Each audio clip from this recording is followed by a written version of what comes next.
Set చేసుకుంటామో, ఏదైతే లక్ష్యాన్ని మనం సెట్ చేసుకుంటామో, ఏదైతే గోల్ మనం సెట్ చేసుకుంటామో, లైఫ్ లో ఎన్ని రకాల గోల్స్ ఉండాలి సార్ మన లైఫ్ కి? ఒక మనిషికి ఎన్ని గోల్స్ ఉండాలి? ఒక మనిషికి 2, 3, 4 లక్షల గోల్స్ ఉండాలా? ఒకే లక్ష్యం ఉండాలా? ఒక మనిషికి అనేవాడికి ఒకే లక్ష్యం ఉండాలి. ఏ sir? No, no sir, no, not at all. ఒకే లక్ష్యం ఉంటే మనిషి ఓడిపోతాడు.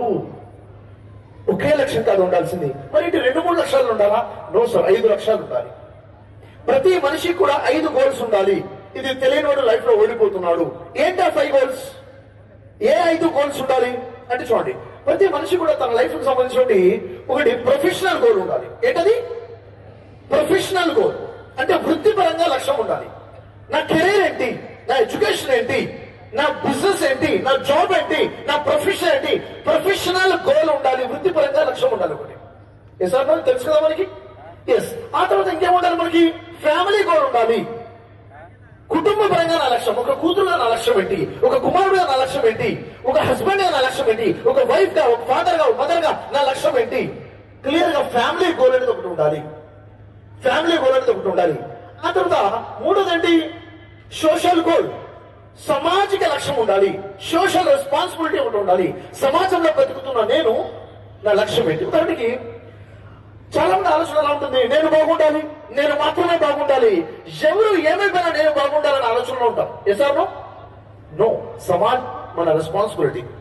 ఏ సొసైటీలో అయితే మనం చదువుకుంటున్నామో, ఏ సొసైటీలో మనం బతకబోతున్నామో, ఏ సొసైటీలో మన ఫ్యామిలీ ఉందో, ఆ సొసైటీ మంచిగా ఉండాల్సిన రెస్పాన్సిబిలిటీ మంది. అవునా కదా చెప్పండి? ఎక్కడైనా ఏదైనా దౌర్జన్యం జరుగుతుందంటే మన రెస్పాన్సిబిలిటీ తీసుకోవాలి. అక్కడ మనం తీసుకోగలగాలి.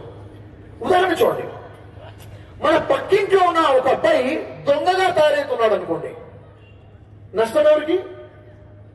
ఎవరికి నష్టం? వాడు దొంగతనం ఎక్కడ చేస్తాడు? నీ ఇంట్లోనే చేస్తాడు.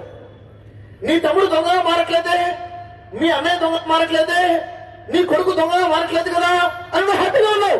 వాడి కొడుకు కదా దొంగగా మారుతుంది, వాళ్ళ తమ్ముడు కదా దొంగగా మారుతుంది అని నువ్వు ఉన్నావు. కానీ వాడు దొంగతనం నీ ఇంట్లోనే చేస్తాడు. క్రైమ్ నీ ఇంట్లోనే జరుగుతుంది. This is my society, this is my society, so it's my responsibility. ఈ సమాజం నాది, ఈ సామాజిక లక్ష్యం మనకు ఉండాలి. మన పూర్వీకులు సార్ ఎంతమంది అయితే స్వతంత్ర సమరయోధులు ఉన్నారో, వాళ్ళు ప్రాణాలు ఒడ్డున ఏదైతే పోరాడారో, ప్రాణాలు పణంగా పెట్టి ఏదైతే పోరాడారో, సామాజిక లక్ష్యం అది వాళ్ళది. అవునా కదా? ఎంతమంది అయితే స్వతంత్రం కోసం పోరాడి ప్రాణాలు కోల్పోయారో, స్వతంత్రం వచ్చిన తర్వాత ఆ స్వేచ్ఛను అనుభవించారో వాళ్ళు చనిపోయారు కదా స్వతంత్ర పోరాటంలో. మరి ఎందుకు సార్ చనిపోయే పోరాటం ఎందుకు? నా భావి తరాల కోసం, నా సమాజం కోసం, నా రాబోయే తరం కోసం పోరాడారు. లక్షల మంది ప్రాణత్యాగం చేస్తే మనకి స్వతంత్రం వచ్చింది భారతదేశానికి. That is social responsibility. ఈ రోజు మన సమాజం యొక్క బాధ్యత మనకు ఉండాలి. ఉండాల్సిన లేదా? ఏ సార్లు ఆ సామాజిక స్ఫూర్తికి ఒక బెస్ట్ ఎగ్జాంపుల్ చెప్పాలంటే మన కొమరం భీం నాయకుడు కాదా? ఏ సార్లు మన గడ్డపై పుట్టి తెలంగాణలోనే ఉద్యమకారుడు గొప్ప ఆదర్శంగా నిలిచినటువంటి మన నాయకుడు. స్వతంత్ర పోరాటం ముందే బ్రిటిష్ వారితో పోరాడే వ్యక్తి. అల్లూరి సీతారామరాజుని ఇన్స్పిరేషన్ గా తీసుకుని తను లైఫ్ లీడ్ చేశారు. అమర వీరుడిగా నిలిచినటువంటి ఆ వ్యక్తి ఈ రోజు మనకు ఒక గొప్ప ఇన్స్పిరేషన్. సామాజిక లక్ష్యం కోసం పోరాడడం అనేది. అలాంటి గడ్డ మీద పుట్టిన మనకి ఆ స్ఫూర్తి ఉండాలా అవుతా? ఏ సార్? నో. ఉండాలి, ఖచ్చితంగా ఉండాలి. దాంట్లో మరొక లక్ష్యం ఏంటంటే స్పిరిచువల్ గోల్. ఏంటది? స్పిరిచువల్, ఆధ్యాత్మిక లక్ష్యము. ప్రతి మనిషికి కూడాను స్పిరిచువాలిటీ అనేది ఒకటి ఉండాలి, ఆధ్యాత్మిక లక్ష్యం అనేది ఒకటి ఉండాలి. ఉండాలి అవసరం లేదా చెప్పండి? ఉండాలా ఉందా సార్? స్పిరిచువల్ గా ఉండాలంటారా లేదంటారా? మీరేమంటారు? ఏ సార్? నో. ముచ్చట్లు పెట్టాలని వచ్చినట్టుగా లేరు మీరు. ఏదో వింటాం చెప్పండి, మధ్యలో నిద్ర వస్తే కొంచెం నిద్ర కూడా పోతాం అన్నట్టుగా ఉంది పరిస్థితి. అలా అంటారా? మీరు ఎంతమంది అంటారు స్పిరిచువల్ గా మనిషికి ఉండాలి అని? ఎంతమంది అనుకున్నారు? స్పిరిచువల్ గా ఉండాలి అవసరం లేదా? మొట్టమొదటి విషయం ఏంటంటే నేను గొప్పవాడిని కాదు అన్నది స్పిరిచువాలిటీ ఫస్ట్ పాయింట్. ఏంటది? నేను గొప్పవాడిని కాదు. ఎందుకు కాదు? గొప్పవాడు పైన ఉన్నాడు కాబట్టి నేను గొప్పవాడిని కాదు. అర్థమైందా? అంటే ఏంటో తెలుసా? నిరంకారంగా మారడం. మారడం, అహంకారం లేకుండా మారడం. నేను గొప్పవాడిని కాదు, నిరహంకారంగా అహంకారం తీసేయడం, గొప్పవాడు అడు అన్న ఆలోచన కలిగి ఉండడమే స్పిరిచువాలిటీలో మొట్టమొదటి మెట్టు. సెకండ్ మెట్టు ఏంటి సార్? రెండోది ఏంటి సార్ స్పిరిచువాలిటీలో సెకండ్ ఏంటి అంటే, నా దగ్గర ఉన్నది అంతా కూడా, నా దగ్గర ఉన్న ప్రతిదీ కూడా నాది కాదు, ఇవ్వబడింది. ఏంటది? నా దగ్గర ఉన్నది ఏది కూడా నాది కాదు, ఇవ్వబడింది. అర్థమవుతుందా? ఈ కళ్ళు నానా? ఇవ్వబడ్డాయా? ఇవ్వబడ్డాయి. ఈ కళ్ళు ఇవ్వబడ్డాయి, నా కళ్ళు కాదు. ఈ అందం నాదా? ఇవ్వబడిందా? ఈ గొంతు నాదా? ఇవ్వబడిందా? ఈ తెలివి నాదా? ఇవ్వబడిందా? ప్రసాదితం ఇవ్వబడింది. కాబట్టి ఏది నీతి కలవడం, నీకు అహంకారం ఎందుకు చెప్పు? సింపుల్. స్పిరిచువాలిటీ అంటే నేను గొప్పవాడిని కాదు, గొప్పవాడు ఒకడు ఉన్నాడు, ఉన్నదంతా కూడా ఇవ్వబడింది, ఏది నా సొంతం కాదు, అంతా ప్రసాదితమే, నిరంకారంగా ఉండడము. ఇంకేం సార్ స్పిరిచువాలిటీ అంటే?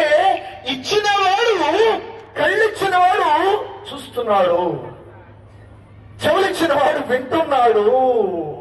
ఓహో, నువ్వు మాట్లాడే ప్రతి వింటున్నాడు, పైన ఉన్నాడు. నువ్వు చేసే ప్రతి పని కూడా వింటున్నాడు, చూస్తున్నాడు. జాగ్రత్త, ఒళ్ళు దగ్గర పెట్టుకుని బతుకు. ఎలా? మాట్లాడేటప్పుడు ఒళ్ళు దగ్గర పెట్టుకుని మాట్లాడు, పనులు చేసేటప్పుడు ఒళ్ళు దగ్గర పెట్టుకుని పనులు చేయి. ఎందుకంటే వింటున్నాడు, చూస్తున్నాడు కాబట్టి. This is spirituality. This is spirituality. అవునా కదా? చెప్పండి. నా జీవితం నా ఇష్టం, నో. నా జీవితం నా ఇష్టం కాదు. ఈరోజు మన ఫీలింగ్, అమ్మేమన్నా చెప్తే ఏందమ్మా నువ్వు చెప్పేది? నానేమంటే ఏంటి ఎప్పుడు చెప్తావు?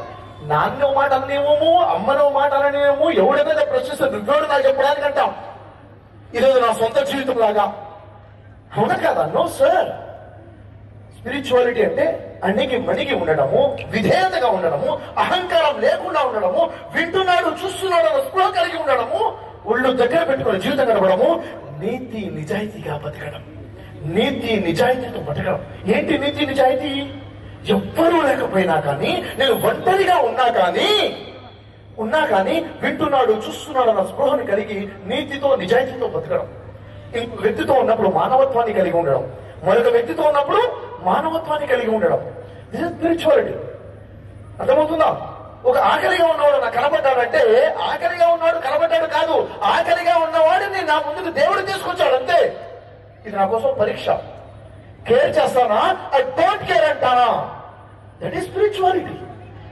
ఆకలిగా ఉన్నవాడికి అన్నం పెట్టడం స్పిరిచువాలిటీ, ఆపదలో ఉన్నవాడికి ఆదుకోవడం స్పిరిచువాలిటీ, మానవత్వం కలిగి ఉండడం స్పిరిచువాలిటీ. నువ్వు ఎన్ని నమాజులు చేస్తున్నావు, ఎన్ని ప్రార్థనలు చేస్తున్నావు, ఎన్ని పూజలు చేస్తున్నావు అనేది కాదు స్పిరిచువాలిటీకి కొలమానం, స్కేల్.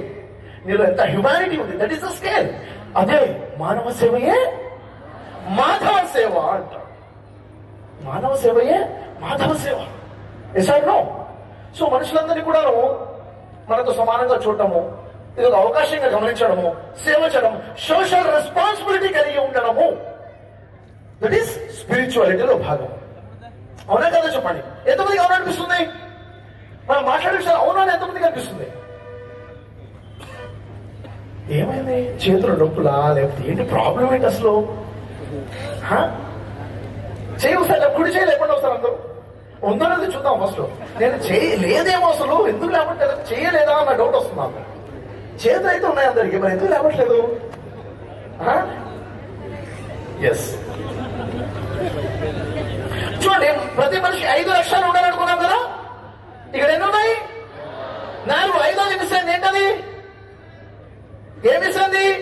ప్రొఫెషనల్ గోల్ వచ్చింది, ఫ్యామిలీ గోల్ వచ్చింది, సోషల్ లైఫ్ వచ్చింది, స్పిరిచువల్ లైఫ్ వచ్చింది. ఒక్కటి మిస్ అయింది, ఒక్కటి తగ్గింది. ఏంటది?